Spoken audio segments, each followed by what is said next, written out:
Assalamualaikum warahmatullahi wabarakatuh. Alhamdulillah hadana li hadza wa ma kunna linahdiya laula an hadana Allah. Asyhadu an la ilaha illallah wahdahu la syarika lah wa asyhadu anna Muhammadan abduhu wa rasuluhu la nabiyya ba'd. Pertama-tama marilah kita panjatkan puja dan puji syukur atas kehadirat Allah Subhanahu wa taala yang telah memberikan kita berbagai macam kenikmatan, yakni nikmat iman, nikmat kesehatan, lebih-lebih nikmat kesempatan sehingga kita dapat melakukan aktivitas kita pada hari ini. Salam serta salawat kita sampaikan kepada Nabi kita yakni Nabi Muhammad sallallahu alaihi wasallam. Perkenalkan, nama saya M Yusuf dari kampus Didi Al-Hikmah Jakarta Selatan dengan mata kuliah Retorika Dakwah 2 yang dibimbing langsung oleh Al-Ustadz Ahmad Taufik Samsuri. Pada kesempatan ini saya akan membahas tugas saya yang berjudul makna kalimat tauhid atau makna la ilaha illallah. La ilaha illallah yang artinya tidak ada sesembahan yang berhak disembah kecuali Allah Subhanahu wa taala.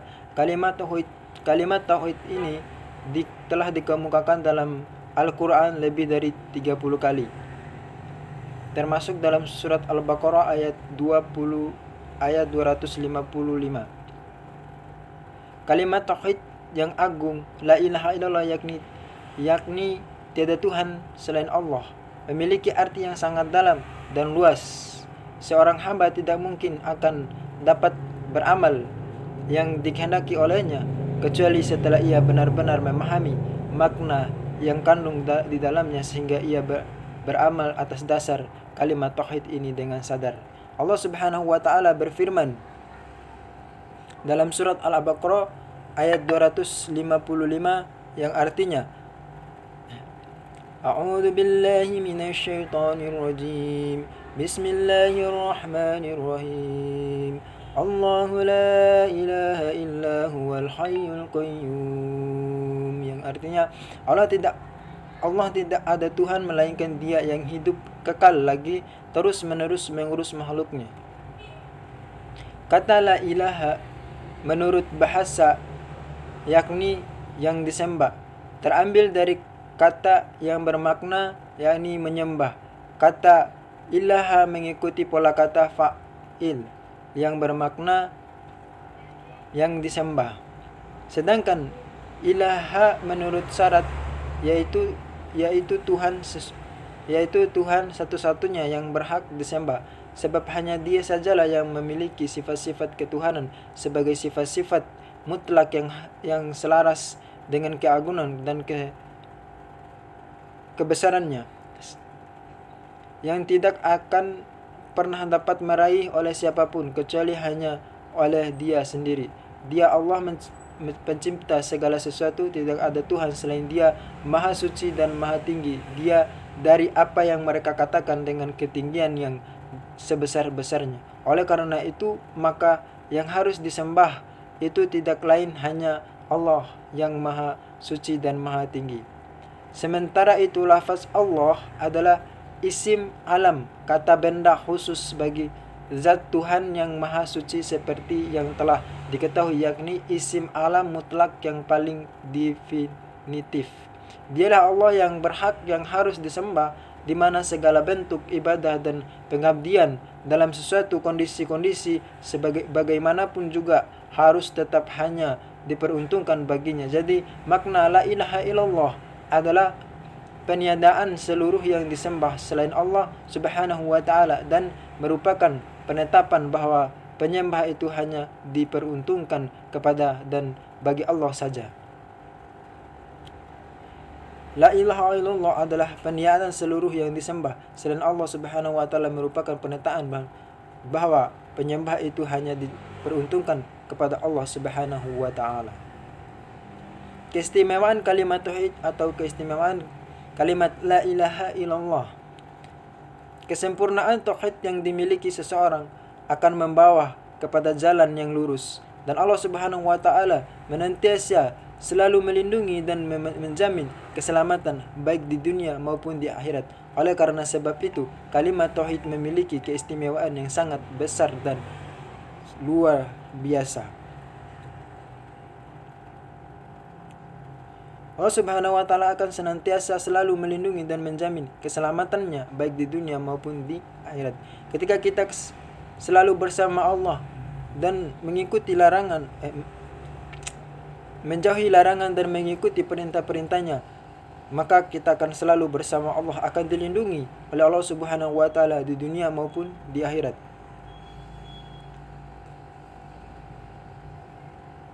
Seperti sabda Rasulullah sallallahu alaihi wasallam yang diriwayatkan oleh Bukhari Muslim, yang artinya barang siapa yang bersyahadat bahwa tidak ada sesembahan yang berhak selain Allah saja, tiada sekutu baginya, namun Muhammad adalah hamba dan rasulnya, dan syahadat bahwa Isa hamba Allah dan rasulnya, dan kalimatnya disampaikannya kepada Maryam serta ruh daripadanya, dan bersyahadat pula bahwa surga adalah benar adanya, maka Allah pasti memasukkannya ke dalam surga betapapun amal yang telah diperbuatnya.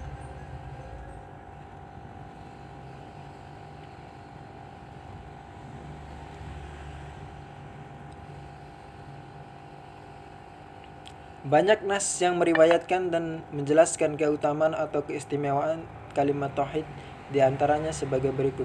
Diriwayatkan dari Abu Sa'id Al-Khudri bahwa Rasulullah SAW bersabda, Musa berkata, "Ya Tuhanku, ajarkanlah kepadaku sesuatu untuk zikir dan berdoa kepadamu." Allah Subhanahu wa taala berfirman, "Wahai Musa, katakanlah la ilaha illallah."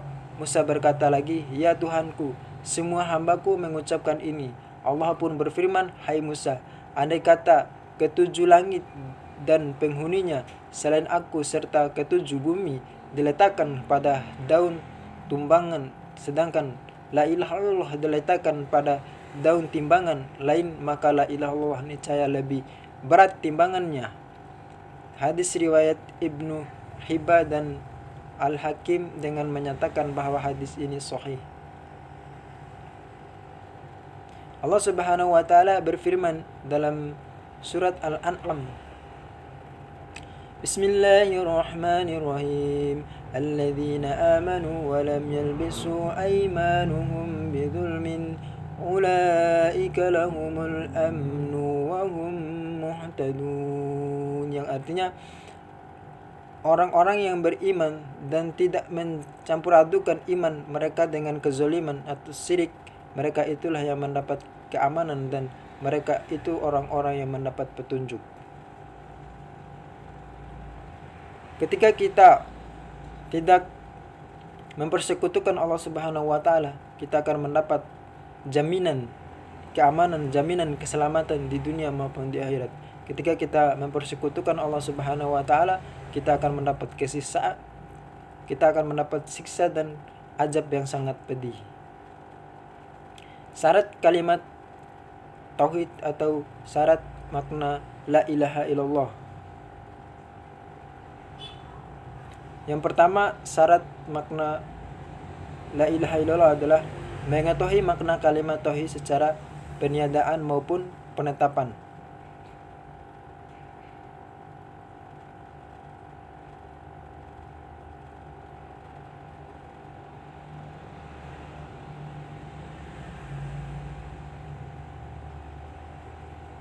Syarat merupakan aspek penting dalam pewujudan percapaian sesuatu hal.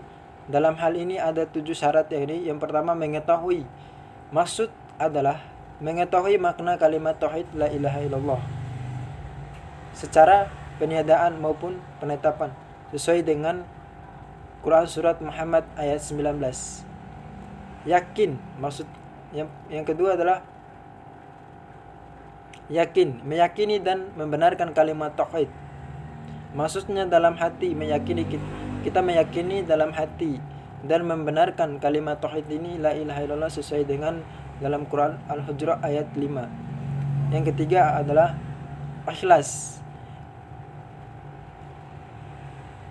Hendaknya pertanyaan beriman itu bukan sekadar basa-basi, sehingga yang bersangkutan benar-benar meyakini bahwa segala yang terkandung dalam Al-Quran dan segala yang disampaikan oleh Rasulullah benar adanya. Kita harus meyakini bahwa yang disampaikan oleh Allah Subhanahu wa taala adalah benar-benar terjadi dan benar-benar nyata adanya.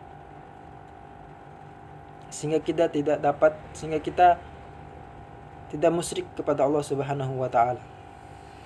Yang keempat, hendaknya Allah Subhanahu wa taala lebih dicintai dari apa yang lain dengan total dan sepenuhnya. Kita harus mencintai Allah Subhanahu wa taala itu dengan sepenuh hati, jiwa dan raga kita.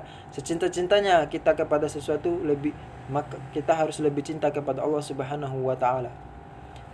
Yang kelima adalah berserah diri kepada Allah Subhanahu wa taala baik lahir maupun batin. Kita harus berserah diri, kita harus memohon ampun kepada Allah Subhanahu wa taala. Kita harus beriman dan melakukan perintah-perintahnya, melaksanakan sholat 5 waktu, berpuasa, berzakat dan sebagainya, sehingga kita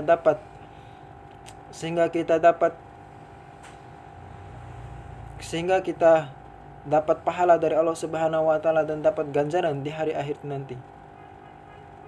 Yang keenam adalah tidak menolak apa yang dikehendaki oleh makna yang terkandung di balik kalimat tauhid. Tidak menolak apa yang dikehendaki oleh makna yang terkandung di balik kalimat tauhid. Kita harus menerima dengan lapang dada. Kita harus menerima apa yang disampaikan oleh Allah Subhanahu wa taala. Kita harus menerima dengan segala kerendahan hati dan tidak mencampur adukan dengan yang lain. Kalimat tauhid ini atau makna la ilaha illallah ini adalah benar-benar dari Allah Subhanahu wa taala, dan ini adalah suatu kalimat yang dimana kita harus pegang teguh dalam kehidupan kita sehari-hari. Rukun kalimat tauhid atau rukun makna la ilaha illallah seperti yang dibahas sebelumnya. Rukun ini berkaitan dengan pembahasan makna kalimat tauhid la ilaha illallah. Rukun kalimat tauhid la ilaha illallah yakni menyediakan yang lain seluruhnya hanya untuk menyembah, mengabdi dan berserah diri kepada Allah Subhanahu wa taala dengan benar-benar memurnikan peribadatan kepada Allah Subhanahu wa taala. Maksudnya adalah menyediakan yang lain, meluruskan hanya untuk menyembah, mengabdi dan berserah diri kepada Allah dengan benar-benar memurnikan peribadatan kepada Allah, ibadah kita hanya kepada Allah Subhanahu wa taala. Kita harus melakukan sesuatu hanya karena Allah Subhanahu wa taala, bukan kita melakukan sesuatu karena ingin dipuji oleh manusia yang lain, karena ingin dipuji oleh tetangga kita. Enggak harus. Kita harus melakukan sesuatu itu dengan ikhlas niat karena Allah Subhanahu wa taala. Kedua, menetapkan Allah sebagai raja di atas raja, maha dari segala-galanya. Maksudnya adalah menetapkan Allah sebagai raja di atas raja, maha dari segala-galanya. Ketika kita takut kepada atasan kita takut kepada bos kita ataupun takut kepada kita, maka kita harus lebih takut kepada Allah Subhanahu wa taala. Karena kita takut kepada manusia itu adalah wajar. Jangan sampai kita takut kepada manusia tapi tidak takut kepada Allah Subhanahu wa taala. Karena Allah Subhanahu wa taala adalah raja di atas raja. Maksudnya, kalau kita takut kepada manusia, harus lebih takut lagi kepada Allah Subhanahu wa taala. Karena kalau kita lebih takut kepada manusia, tidak takut kepada Allah, nanti Allah Subhanahu wa taala akan memberikan balasan yang sangat pedih kepada kita, karena balasan yang Allah berikan tidak sebanding dengan balasan yang manusia berikan kepada kita.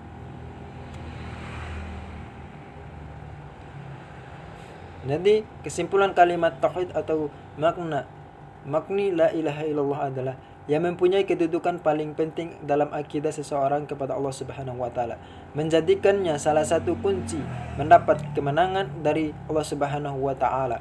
Kesempurnaan iman hanya akan didapat dengan meninggalkan dan tidak mendekati perbuatan syirik, kecuali apapun itu. Hal ini dikarenakan Allah Subhanahu wa taala sangat membenci para pelaku syirik dan menginformasikan kepada hamba-hambanya bahwa sesungguhnya syirik adalah kezaliman yang amat besar. Untuk mencapai kesempurnaan tersebut pula seorang harus mampu mencapai dan memenuhi syarat dan rukunnya. Semoga kita semua senantiasa termasuk orang-orang yang berusaha mempunyai keimanan kepada Allah Subhanahu wa taala sebagai wujud cinta kepada Allah Subhanahu wa taala. Maka kita harus sempurna imannya kepada Allah Subhanahu wa taala dengan kalimat la ilaha illallah. Mungkin sekian dari saya, mohon maaf bila ada kesalahan dan kekurangannya. Lebih dan kurangnya mohon maaf. Assalamualaikum warahmatullahi wabarakatuh.